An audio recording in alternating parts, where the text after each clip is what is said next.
50 by 2020 to get women to get the bigger budgets as well. It's very, very important that we put the stories in the hands of the people who own those stories.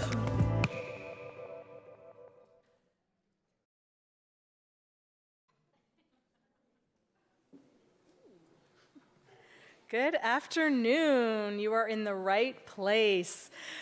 Welcome to day 5 and our very last session here at the 2019 TIFF Industry Conference. Welcome. I'm so glad you're here.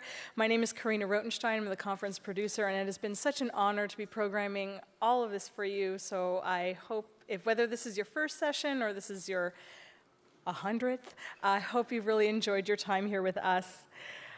To begin, we would like to acknowledge that today's event is taking place on the treaty territory of the Mississaugas of the Credit First Nation and the traditional territory of the Haudenosaunee, Anishinaabe, and the Huron-Wendat. We are grateful to have the opportunity to work in the community. Just a few housekeeping notes, just a reminder that there is no professional photography or professional video recording of today's session, but not to worry, we are live streaming and recording this for you. All of our talks are on TIFF Talks on our YouTube channel, and please use the hashtag TIFF19 when chatting about today's session or any of our conference programming as well. It takes a village to produce the industry conference, and I would just like to take a moment to highlight the hardworking teams who have put together this 5-day event. The team members are Danae Peters, Shafali Bahal, Mike Artiega, Jenna Alexopoulos, Kinza Ahmed, Jula Shangavi, Michaela Stephen, Hans Ohm, Florian Francois, Kat Fedorova, Mindy Doherty, Jonathan Apotiv, Sue Norman, Paula Wilkie, Lena Welch, Sylvie Fernandez, and of course the CBC team, Gleg DeClute, Anita Adams, Dinu Shaban, Nicole Janueski, Shannon Jaffer, and the entire hardworking tech teams, the front of house teams, and our incredible volunteers. Please give them all a round of applause.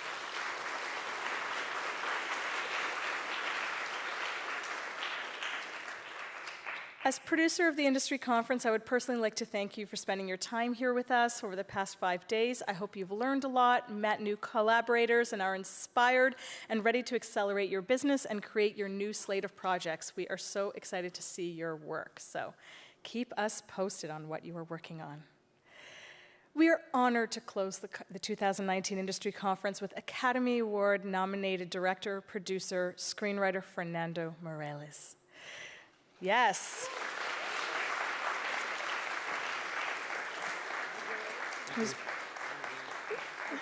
Okay, great.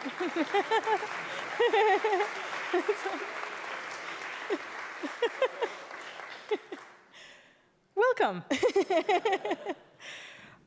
Moderating today's session. No, I'm gonna do the whole thing because we have him here.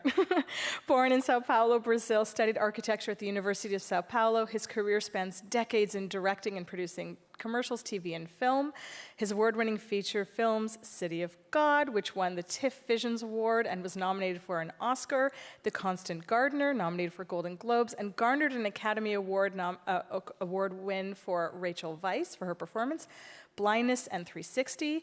He's also one of the partners of O2 Films, a group of production companies that oversees all facets of production from development to distribution, including international co-production and post-production facilities. In addition to cinema, he has directed Bizet's Pearl Fishers and was one of the directors of the opening ceremony of the 2016 Olympic Games in Rio de Janeiro. He returns to TIFF with his latest feature, The Two Popes, and that screens on Thursday, September 12th, 11:30 at the Lightbox. He has carved out an extraordinary career, and we're so excited for this masterclass. And hosting our masterclass is Diana Sanchez.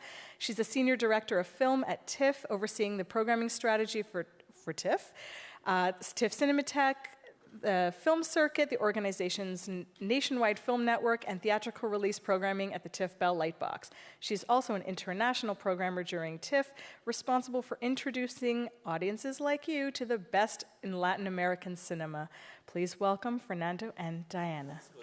No. Okay. Together, yeah. Yay. Thank you very much. Sorry, wrong timing. Ashamed. That's good. 2 entrances is always good. 2 entrances is always good. Fernando, it's so lovely to have you here again now with your latest film, The Two Popes. You just came with great reviews from Telluride. And then we've had 2 incredible screenings here at TIFF. This wonderful film that you produced with Netflix. And I'm very excited that you're here and able to share with us, because Fernando is a friend of the festival. I'm sure you all remember City of God. Thank you. Groundbreaking film. That was my first year here as a programmer. So this True. Yes. This is especially lovely to be able to have this conversation with you. So we're going to go back in time and then come to the present. I want to start there with City of God. That's the only film you've made in Portuguese, correct? Fully in Portuguese, correct? Yeah, well, first of all, thank you very much, everybody, to be here and the festival, to inviting me here. City of God was the first, but I had done TV before that, and I've been doing a lot of TV in Brazil to work in Portuguese. And that was it was my second film in Portuguese. Before shooting City of God, I shot a very small film called Maids. That's right. That was really to learn how to make a film, because I was working in television and commercials for a long time, but I had never done the whole process of a film. So I shot this very small film, learned how to do the whole process, and then went to City of God. And then went to City of God. Yeah, it was really like a school film to learn. Yeah. Which was, it was a groundbreaking film. That was really part of this whole new wave of films that we were seeing from Latin America. And I think that you opened a lot of doors there. One of the things that I find very interesting is how you worked within the community. You shot part of the films in the favelas, and you were very involved in the community building. Can you talk a little bit about that? Because I know that's a current that continues today. Yeah, the whole trick of the success of the film was the cast. When I had the script ready, I knew that I could only shoot that film using real people, because there just wasn't this much of Brazilian black young actors. Just couldn't find, even if I wanted. So before we start shooting, like 8 months before, we set up a school for acting in Rio, and we invited kids. Of course, it was free, like workshops. They would come 3 times a week. And we had 3 groups with 80 in each group, so it was like 200 almost 200 boys there. And we rehearsed for 4 months, and during the process of teaching them how to act, I was at the same time auditioning and thinking this guy could be this character, and so little by little I was giving the guys who I thought could play specific parts the lines from the script. They didn't know I was going to shoot a film. Actually, they never read the script, because during this process of training them as actors, I was at the same time rehearsing the scenes that I would shoot later, and they didn't know I was, rehearsing the scenes. So it was, and I never gave them the script. So all the lines were improvised in a stage in the classes, and but they came up with the lines, So that's why it's so authentic, because they come up with the lines. They never read something they really came up with the lines. And you feel it's real. Sometimes you feel it's like a documentary. Yeah, absolutely. Very experimental process, I think. And after that, you've made 4 fiction features, and you've also worked a lot as a producer. Correct. You have O2 Filmes in Sao Paulo. I was at your studio years ago. I was at your production company years ago when I started working. So you've also been supportive of a lot of other filmmakers. Yeah. Yes. Can you talk about the filmmakers you've supported? Yeah. O2 became a big company. Maybe it's the biggest in Brazil. Now we're working on 7 TV series plus 2 features. It's really a big operation. Plus commercial, VR, AR. Now we're starting AR as well. Anyways, became a big, I don't know how it happened. I mean, I wasn't, it's like I wasn't there. But anyway, during this, because we have facilities and the whole thing, we try to always, as much as we can, to support projects of people who's starting, and so it's part of a lot of people who work Seto 2 started as trainees, and then now, I mean, are directing departments and all. So it's like a very big family. Yeah, that's lovely. Yeah.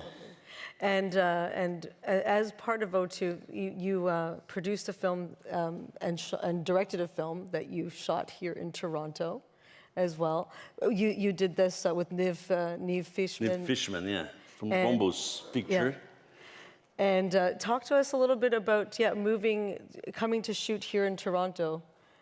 Yeah, this was an invitation from Niv, actually. I didn't know Niv.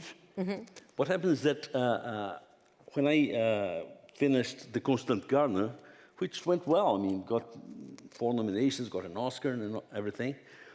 But I had a tour, a 27-day tour to promote the film in US, and I had to go to London and come back. It was like 27 days, and I had events on I think 25. There's only 2 days that I was flying, there was nothing. And I couldn't sleep. During the 7 days, I was, because you have the screening at night, then the Q&A. Next morning, you wake up at 8 in the morning, and then have interviews in the morning, go to the airport, take a flight, get to another city, shower, screening, Q&A. So when you get to the hotel at night, after Q&A, you just don't sleep, because your brain is... So in 1 month, I lost like 6 kilos. I was very sad, like depressed. Yeah. So I came back to home, and I told my family, I'm never going to do this again. This was my last film. And my kids said, oh, you should, but no, I'm never. That's not a life. And I gave up. And I really gave up, because I have other things to do, and I said, I'm never going to do this again.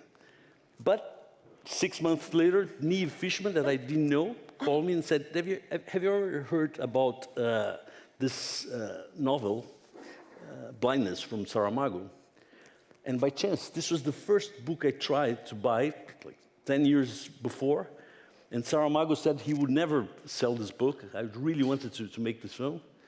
And I said, what a coincidence. Wow. A producer that I never heard about is bringing me the script that So I said, well, I know the book. I know very well the book. And he said, let's talk. He came to São Paulo next day, took a flight. and then I was back in film. So Niv brought me back to cinema, I think. Coincidence. Yeah, the Constant Gardener, I remember, it was released before TIFF that year, and I remember the day after TIFF ended, I went to see it.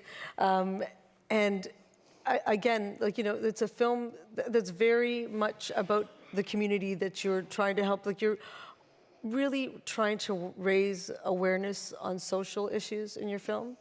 And if you could, speak about that with the relation to The Constant Gardener.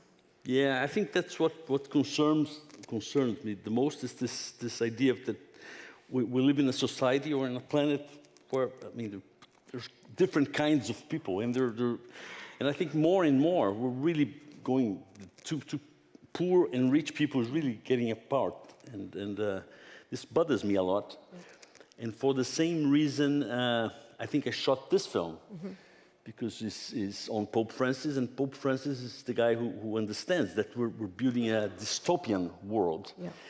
The rich is becoming richer, and the poor becoming poorer. And nowadays, I mean, I was always very concerned with this thing that how can, I mean, like part of society of Brazil, they're not part of the country. It's like they're something else, and I was always very concerned with that. But now I think more than ever, after 15 years or 20 years, is even worse. Yeah. We're already in a dystopian world. I mean, a boy raised here in Canada has access to internet, to anything.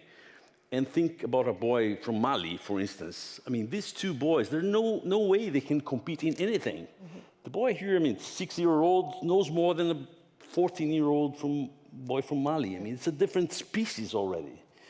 And I'm very, it bothers me. Yeah. No, I know. It's something. And it's not getting better. It's really, Right, and if you look at the situation in Latin America, it's really exaggerated. I'm sure there's other parts of the world, but Latin America seems especially exaggerated. If you see most of the Latin American films here, they all touch on that disparity, on that huge gulf between rich and poor. Saying this from Toronto, it really doesn't, I don't know if you get it, because, I mean, from this point of view, everything is great. Even climate change is good, because it's so cold. Toronto, it's going to get a bit warmer, it's comfortable. But if you think that you don't live in Canada, you live in a planet. So, I mean, the difference between Toronto and other places is much distant than rich Brazilians and poor Brazilians. I mean, if you consider the inequality in the world, it's much bigger than within countries, I think. It is. It's very stark. And, and that's, I mean, one of the things that we've been talking about too is, I mean, I think you're feeling it even more intensely now in Brazil with the current government and... With the moron in the government. Yeah. You mean? Yes. Yeah. And I know that there have been a lot of negative changes for culture, for the environment happening in Brazil. And I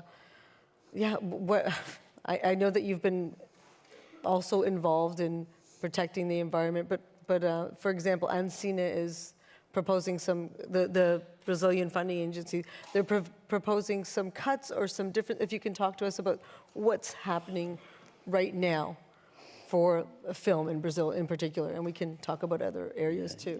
Yeah, Brazil had we had very interesting laws to protect our audiovisual, how we call it, cinema industry, which was really brilliant. In the 90s, we were producing like 97, 98, before I shot City of God. There was like 6 or 7 films being produced every year in Brazil. Then they create this law that any company can invest, I think it's 3% of their income taxes on a film. Instead of paying the government, you can invest in a film, and then, of course, you get your name. Eventually, you get some money back. Anyway, because of that, we came from 3 or 6, 7 films in a year. Last year was 150 films produced in Brazil. And plus, in 2004, there was another law that says that every international channel, cable channel, needs to have at least 1 hour what's 1 hour? It's 3 hours a week of prime time of Brazilian production. So we had almost nothing on cables of Brazilian production. Now there's a demand of like 5,000 hours of Brazilian production on television because there's like 40 channels. Yeah. Anyway, this market really boomed.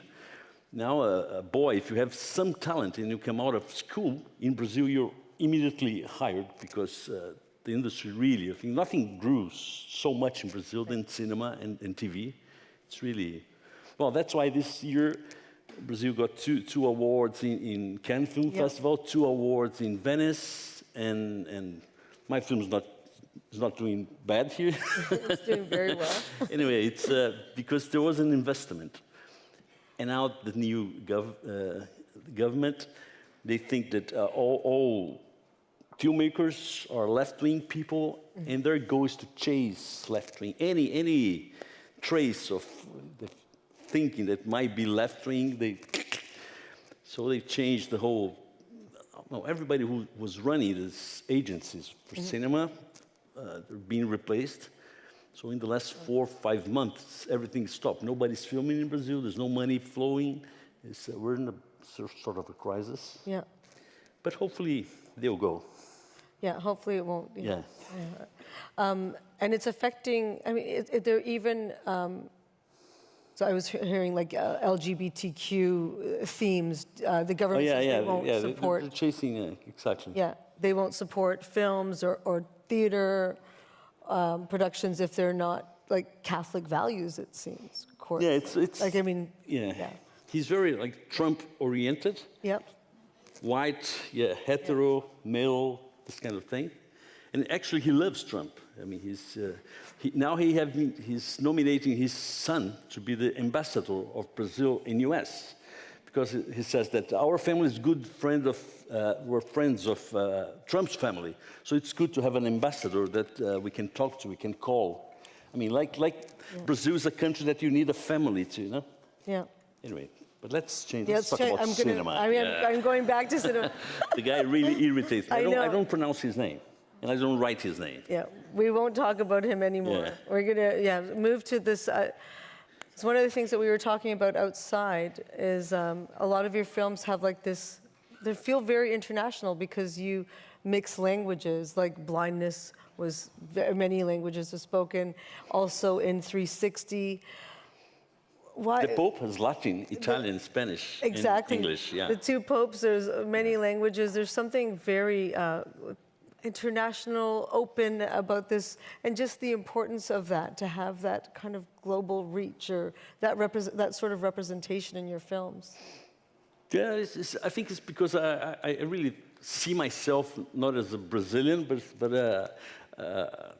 or how do you say that? Somebody who's a citizen born of in the world. planet. Yeah. Earthling?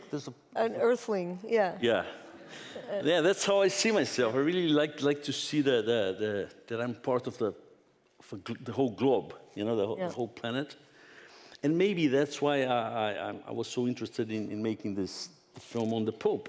Mm-hmm. Because Pope Francis is exactly the same. That's what attracted me to this project.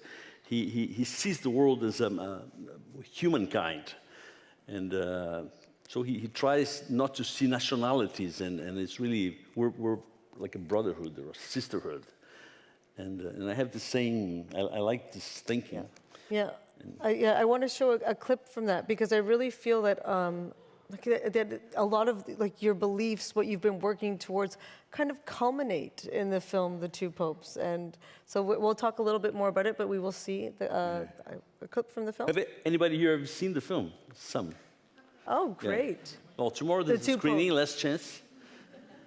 You're going to love it. It's so good. Yeah.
It's beautiful. This is not the trailer, this is a teaser. Yeah. The trailer is coming out, I think, next week. Yeah, because there's a big chunk in Argentina about Bergoglio's past that is not here. Should be. Yeah, that it should be. I loved this film. I didn't know what to expect. And I want to know so much. And let's start with how you got to the project. How did you start working with Netflix, with Anthony McCartin, writing the script? How did this all come to be? Well, actually, Dan Lean, it's an American producer that I didn't know, called me because he was interested in a project on the Pope, and he thought the South American director would do it better. Mm-hmm. So this was 2015, and I said, well, I really like the guy. I think he might change things. I mean, today he's one of the important voices trying to build bridges, as I said. But I was involved in 2015, involved in the opening of the Olympics in Rio, which took 2 years of work. And such a short show, but yeah, a lot of work. So I couldn't. And he came back in beginning of 2017, said, you know, remember that story? But I have a script now. And he sent me Anthony McCartin's script. And it was very good. I had seen a series, there's a series, I think on Netflix, on the Pope, and there's a feature. But they're very linear and they don't have, well, they're good. I liked it because you get some information about his past. But it was quite linear. And McCartin found a very interesting way to approach them. It seems that, and that's true, the two popes, they had 3 meetings between Benedict's election and Francis' election. Mm-hmm. Of course, we don't know what they've spoken about it because nobody witnesses. But McCartin got lots of interviews from Benedict, a lot of interviews from Bergoglio, plus what the writings, and select the lines, and he created a dialogue with whatever they said. So there is a conversation that we don't know if ever happened that way, but what they're saying, it's exactly what they said in different moments of their life. So it's a dialogue, yeah, that's the brilliance of the script. It creates a dialogue that is pretty much true. Right. Yeah, it is a brilliant script, yeah. And you're watching it and you're wondering, wow, did this really happen? Yeah. Yeah, which is... And the big trick of the film is that when they're talking, I really try to avoid feeling like it's two institutions, the Cardinal and the Pope talking. I wanted to make it really personal. Yeah. It's just 2 old men that happens to be the Pope and a Cardinal. And so there's, the only thing I would say to the actors was really try to make it low, disimportant, just a chat, just don't give any, just throw away the lines, and I think it works because you see the person behind the institution, and I like that. Yeah, and it feels very intimate. Yeah. The film. So what was it like working with Anthony Hopkins, Jonathan Pryce? That must have been quite a lot of, very interesting. How did you? Yeah, well, I had worked before with Hopkins. I shot a film that nobody had seen it, thank God. I didn't know this. 360 that came to Toronto. Yes, it did. And anyway, I invited. The cast was amazing. Judy, Yeah, it was amazing cast. Brilliant actors from all over the world. But all of them had really small parts. It's a story, how do you call it? Ensemble. Ensemble. That's another name, I forgot. Anyway. And I sent it to Hopkins because, of course, I like him as an actor. And he read it and said, I wanted to make this film because it's my story. And was the story of a very successful man that is looking for her daughter. He had a fight with her daughter and she disappeared. And now she was dead. Mm-hmm. So he was traveling to find her daughter. And he was an alcohol. He would go to AAA because mm-hmm. an alcoholic. Yeah, an alcoholic, and he has this guilt. And Tony said, first day I met him in my life, he was an wardrobe testing, and I met him. How are you too? And I was starting to talk about the character, and he said, no, I'm not going to play any character here. I'm just in this film because I want to play myself. So I'm not going to prepare anything. I'm going to wear what I'm used to wear because this is my story. I'm very successful. I have a daughter. I'm an alcoholic. It's exactly my story. So I want to play myself. So the film was like a therapy for him. and he has a scene in an AA meeting, which, I mean, if you find the film, you can skip all the rest, but go for the scene, which is very good. It was a short scene, and he said, Fernando, can I improvise a bit? And he talked for 40 minutes, and it was brilliant. Unfortunately, I used less than I should have. And anyway, that was my experience with him. And because he had that therapy, we came along very well. Mm-hmm. So I invited him again. And here he is. But now, his approach is completely different. And I was very impressed with one side of Tony. He likes to be called Tony. Not that I'm a big friend, but that's how he asks us to call him Tony. He's really an intellectual. He's 100% brain. So when we sent him the script, well, we sent him in October. No, in October he signed, and he said, "Okay, I'm going to start working now. It's October. We're going to shoot in March. I don't want you to change a single word in the script," which we all know that is quite impossible when you're in the process of, when you're developing, visiting locations, and you keep changing all the time. And he said, "No, not a single word." He was really hard on us. I said, "Okay, let's not change his." And then he studies the lines word by word. So he would send me very long emails, like weekly, saying, "Now this word, I'm not using this word because Schopenhauer used this word with this sense, and we shouldn't use this word. We should replace it with this one." And it's really, I was amazed. I mean, what classes of philosophy and thoughts, and the guy is brilliant. And I didn't know he was, so dense. Yeah. So we exchanged. I wanted to publish his emails, but no, I'm not kidding. I think any actor would love to see how deep he goes in the process. Let's, for instance, there's this moment in that scene that you've seen here that he's saying that he doesn't like Bergoglio's shoes. He's talking to Bergoglio, and then he takes a fly. There's a fly that comes to his eyebrow, and he just goes this and but this was planned. This was planned in November. He said, "At this point, I'll take a flight from my eyebrow, and then between these two words, I'm going to wave. Please put a gardener, because I want to wave to a gardener." And so I stopped for a bit and called. But it's completely technical and controlled. Wow. But of course, after he gets the line, and he really, owns it. Yeah. On the day, I love to improvise. He knows that, and he says, "Well, okay, now that I know exactly what I'm doing here, let's go for it." And so he allowed himself to. Anyway, I didn't know this side of him, and he was very generous to share his thoughts of every aspect of the film with me. I really wanted to publish. Maybe, someday without him knowing. But. And the great thing is that in the other side, Jonathan Pryce is very different from him. He doesn't care about the words. For him, it's all about the character. So he watched Pope Francis a lot.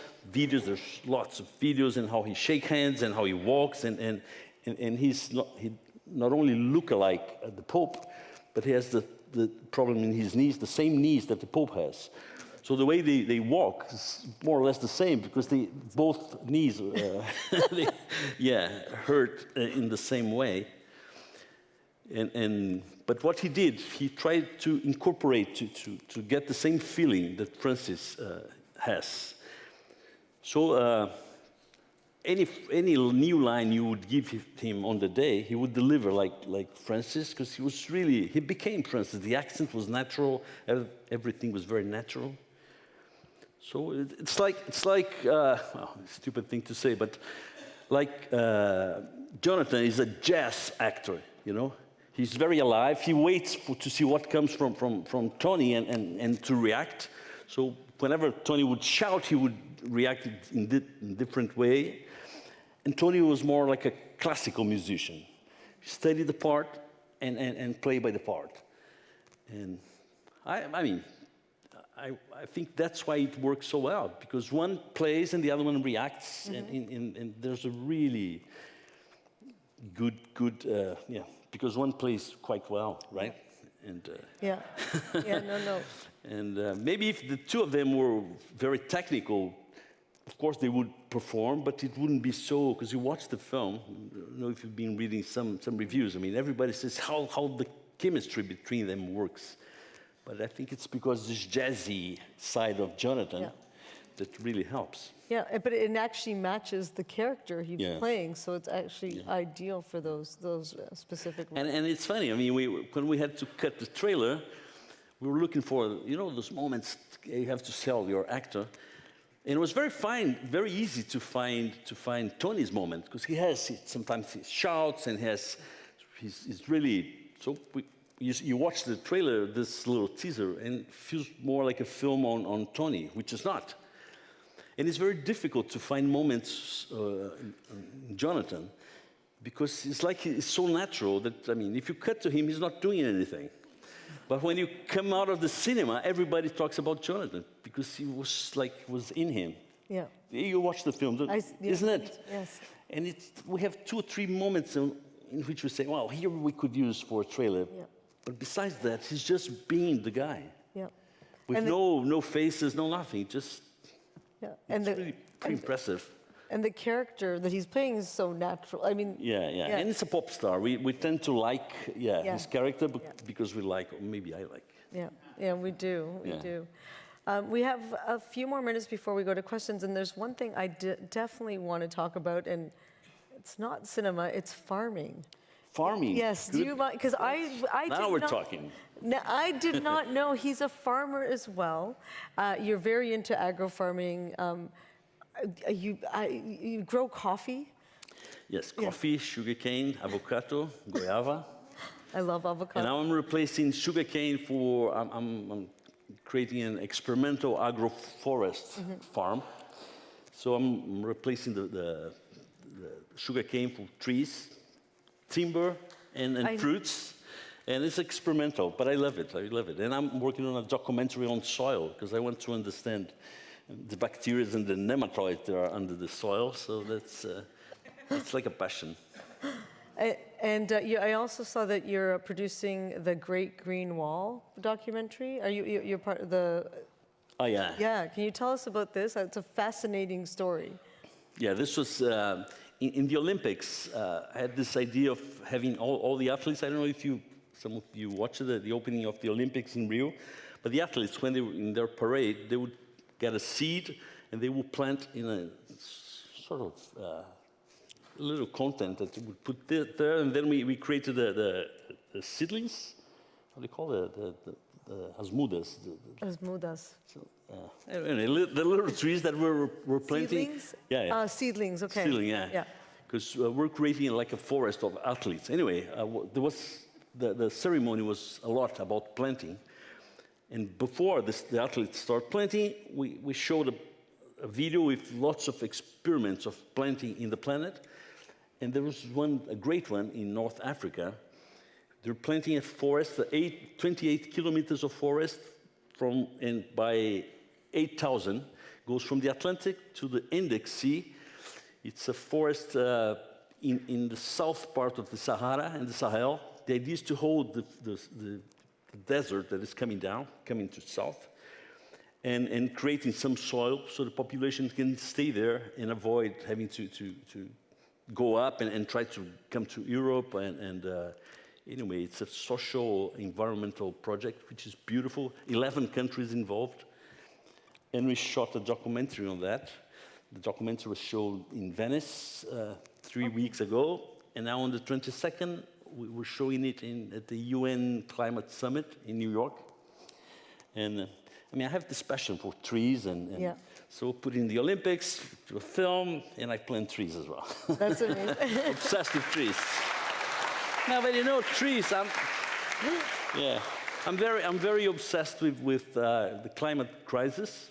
Our future is going to be really bad. I have grandsons. It's a pity what will happen with their future, and I know it will. And there's no way out. We're already fucked. Yeah.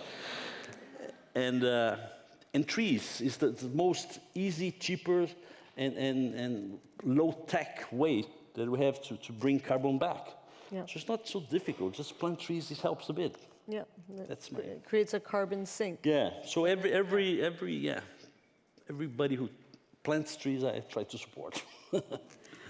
No, that's incredible, Fernando. And also, so you also work a lot at home. You have had the opportunity to work all over the world if you wanted to, and you have done a few films, but you have mostly chosen to stay in Brazil and work in your country. Can you talk a little bit? Yeah, at some point, it was, I think, 2006, 2007, I became a hot director. Yes, you did. And yeah, so I was offered all big films, James Bond or this kind of thing. But I had a company in Brazil, especially family and my life. Yeah. So to go to an international career would mean getting rid of my life. And that was an option. And I decided to stay in Brazil. So during 10 years, I've been doing TV series in Brazil, and I have my life there, as I said, my farm and everything. But now I got this script. I mean, I like the Pope. My sons and my daughter, they're old. They got married, so I'm back. Yeah. No, and I think this is a great film that just like it brings it all together. A lot of your passions, your incredible, work with actors, and then for the first time you worked with Netflix on this. Yeah. Yeah, and it was so good. They were so supportive. I mean, it was, and because the film is getting good reviews and everything. There's a good wave. I'm surfing in the wave, so I just sold a new project today to Netflix. Yeah. Woo! No, I'm kidding. I mean, I'm working with them because they really support. And but it's true. We had a meeting this morning. It seems that we're on business. That is great news. Yeah. That is great news. So we are going to now have some questions from the audience. And do we have microphones? We do? Yeah, okay, excellent. Yeah, go ahead. Hi, my name is Quinn. I'm a director. I love your work. I saw the film today and loved it. And I'm curious to know about your decision to move from static to handheld in between scenes and how that came about. Well, what we had in mind is that, it's very obvious, by the way, that Benedict would be always more stiff. So when we were in Benedict's world, or Benedict's kind of thoughts would be more German, composed, and Bergoglio always more free and handheld. But so depending on the scene, we would say, well, this is more a Bergoglio scene, or this was more. So that was the no big. Yeah. But one thing that we really tried hard was to avoid, because we had very beautiful sets, not only the Sistine Chapel that we built, but the other beautiful palaces where we shot. And when you have a beautiful location, you tend to frame the location, and you want to show that you have such a production value. And in the beginning, I had this deal with César. Let's not get seduced by our sets and creating beautiful lights with light coming from the windows, and let's avoid that, because this would be the kind of film that you would see about church and all that. And let's just shoot the person. So we have like a $40 million film that should feel like a $3 million film. And that's what it is. We fought hard to make it look cheap. It's true. We have amazing sets, but we're on the person. I mean, I don't care about this, $2 billion palace. It's just about this guy. It's intimate. It should be intimate. So it's really, it's hard, because when you have a beautiful location, you tend to find a place to camera. Oh, that's the angle. No, that's not the angle. In this case, it's hard, because it's so beautiful, and it's there, and you don't shoot it. Yeah, it's true. I have a question here at the front. Yeah, go ahead. Hi, my name is Zubair. I'm an aspiring filmmaker, and I remember watching Constant Garden at the theater, but I can't remember the exact story. But you said you like planting and farming. Is that part of the reason why you made it, or how you got the idea? What, the Constant Garden? The Constant Gardeners, because you like planting and... No, the Constant Garden was an invitation, actually. And, yeah. What do you mean invitation? Like invitation for what? Like Rachel Weisz and Ralph Fiennes, or? No, it was an invitation to, I was sent this, given the script, actually. It was a decision that took it was a casual meeting with a producer that I didn't know, and he said, oh, I have a script, you want to read? And next day I was reading, next day I was involved. It was quite like... Oh, you were directing it? Yes. Yeah. Oh, okay, that's good. Thank you. Okay. Thank you. And who's next? We got over there. Yes? Hi. Hi, I'm from India, and I saw your film when I was a kid, and this was the first international film that I saw, and really inspired me to be an artist, and I really respect... Which one? City of Gods? City of Gods, yes, indeed. And I really respect your work is inclined towards activism. My question to you is that recently in the news, it's all been about Amazon being burning, and there's so much media that, that is propaganda.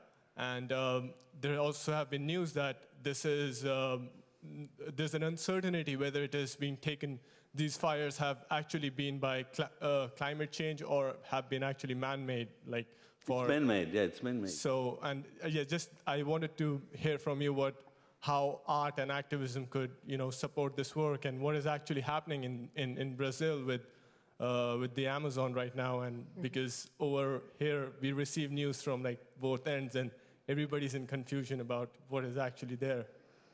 Yeah, what happens is that during the last year we had a campaign for president, and during the campaign, the guy who has been elected, who's supported by farmers from the north of Brazil, said that he was going to finish this punishment of farmers, because farmers cut forest and they were punished with taxes. Taxes, yeah. Taxes and all that, and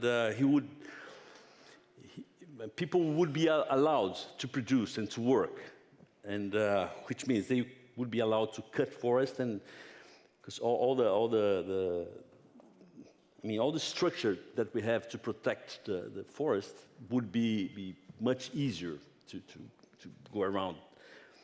Anyway, and he did do this in the first years of his government. All the system that we have to protect forests and police and all that was taken out. I mean, he's really... So the farmers, they felt free to burn, and they burned. Was like a protest, or just to get the president's attention, to say we want to produce. So they had a group on WhatsApp, like 300 farmers, and they decided this day we're going to each one burn our own forest, and that's why. But it grew more than they expected, and so, but was something planned, because the president really allowed them to do it. And now there's an interesting thing. I'm involved I'm going to New York to this UN climate summit. And there's a bunch of very rich people, the biggest company in Brazil. They decided to create a movement that will be presented in New York with some commitments that will be shown in Santiago. There's the COP in Santiago in the end of the year. And they will have, the companies in Brazil will commit to protecting the forests and to deal with climate change. Because the government doesn't care about it, but the money in Brazil will do it. A bit of what happened in the US. Trump said he was going to be out of the Paris Agreement, but the society seems to be, they just don't care. Yep. And in Brazil now, that's the good news. It's happening the same. So I'm going to Brazil tonight, and in 2 days I'll be shooting a film, because I'm going to New York to present this film, to launch this movement of Brazilian money that wants to protect the forests. It's a great news, yeah. That's just, it's a nice, and I'm not sure I should say this because it should be a secret. So please, I didn't say anything. It stays here, guys. Me and my big mouth. It all stays here. There's a question at the back. Go ahead, yeah. Hello, my name's Selena. I am a film producer and fellow Brazilian. I really admire your work. My question for you is, working in this last film, The Two Popes, with such an established institution as the Catholic Church, how was that getting the permission to go inside this very closed-out institution? Actually, we tried to approach the church, and it's very difficult. They're really very secret. They don't, it's very difficult to get some feedback. So we couldn't use any of their facilities. Everything that we have, that you will see in the film, is not from the Vatican. Well, they allowed us to use some footage. So we see at some point, we see Pope John Paul II's funeral, This is Vatican, so in some way they helped. But we couldn't use it, not even St. Peter's Square. So you see St. Peter's Square in the film, but it's 3D. It's shot on a green screen and 3D. That's why I say it feels like a 3 million. but only our St. Peter's Square was very expensive. We could have gone there, but we weren't allowed. And I understand the church. I mean, I'm not blaming anybody, because if they support the film, they're supporting all the lines of the film and all the content. And maybe it's not good for them. And if they don't support the films, like they're censoring, so they prefer not answer, and that's it. Because you tried to tell Pope Francis about... No, we tried to get in touch with, in different ways, and we couldn't. But I do understand them. And now I heard that they just watched the film 2 days ago. Oh, wow. Probably Pope Francis, well, maybe he watches, but he will never say that he watches. I think it's a shame, and I would love to chat about the film. I know. But it won't happen. Definitely it won't happen. It won't happen, I know. And the Sistine Chapel, that for those who have seen the film, the Sistine Chapel, we built the Sistine Chapel in Cinecittà, the studio in Italy. It's a perfect replica, an amazing work by Italian artists. Our Sistine Chapel is 5 centimeters bigger than the real one, so we have the biggest Sistine Chapel in the world, which is, but yeah, we couldn't use theirs. Thanks. The question over here, go ahead, and then we'll get to that one. Hi, hello, my name is Cheyenne Peng from Alibaba. I watched your film actually in Telluride in Colorado. And before that was, just for anybody that wasn't there, it was like over 700 people waiting outside trying to get in the theater and couldn't. It was a full house. And so I've been admiring your work since day one, and I'm so excited to see you here and at Telluride. So here's my question. When you do the research, because at the beginning when I saw the title, Two Popes, I'm like, who's gonna watch a Pope story? And that was a younger generation, probably doesn't care. So, and then I watched the film. I don't want to spoil anything, but it's really interesting how to connect nowadays to the Pope story. So I was wondering how, Fernando, as the director, how do you do the research connecting to like modern days? How we did the research? Yeah, how you did the research. Actually, who did the big part of the research was Anthony McCartin, the writer, right? He was very interested in the subject, so he did this job. And then we have another guy, another writer, Frank Boyce. He's a British writer who wrote 24 Hours Party People that helped us. He's very religious writer and brilliant one as well. So he helped us with the spiritual side of the film. And but my research was more on the other side, on the production side, of course.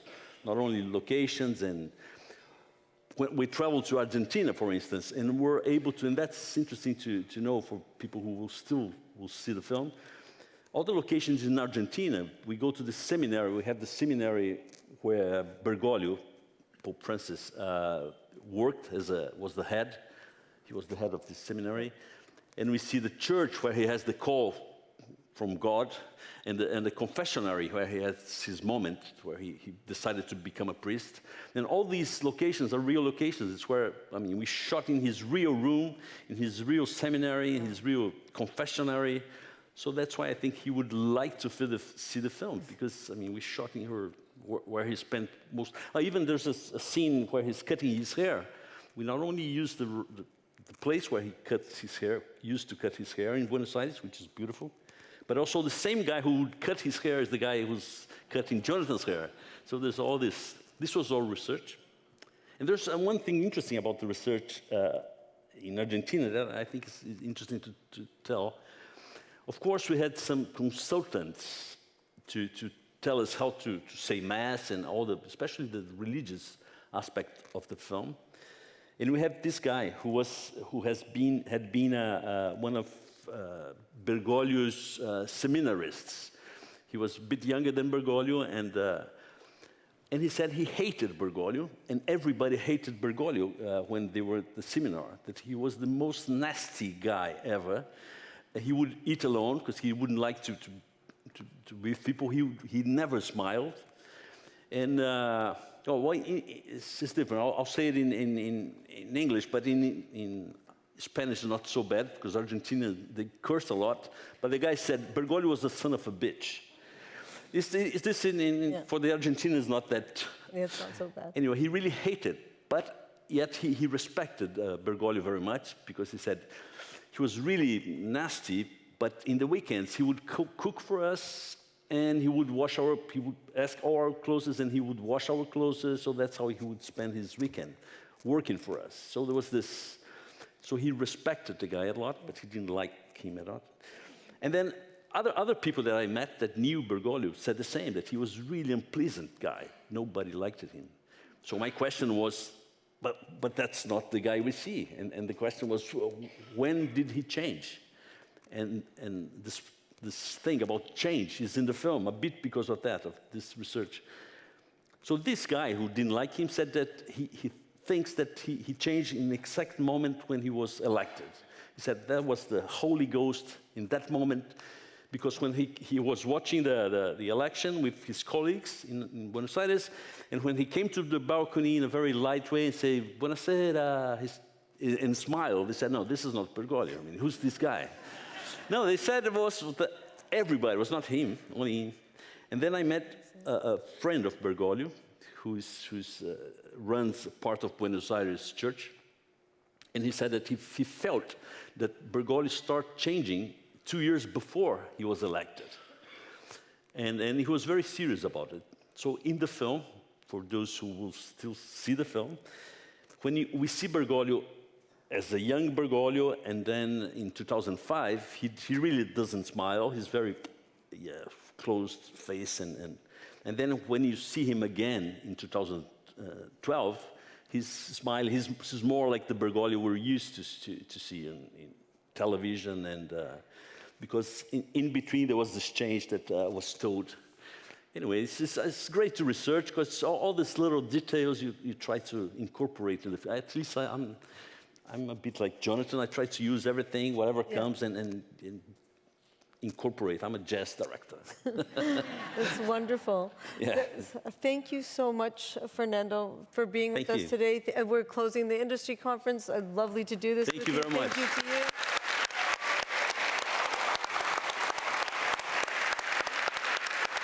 Thank you. Yeah. Thank you very much. Thank you. Thank you for inviting me.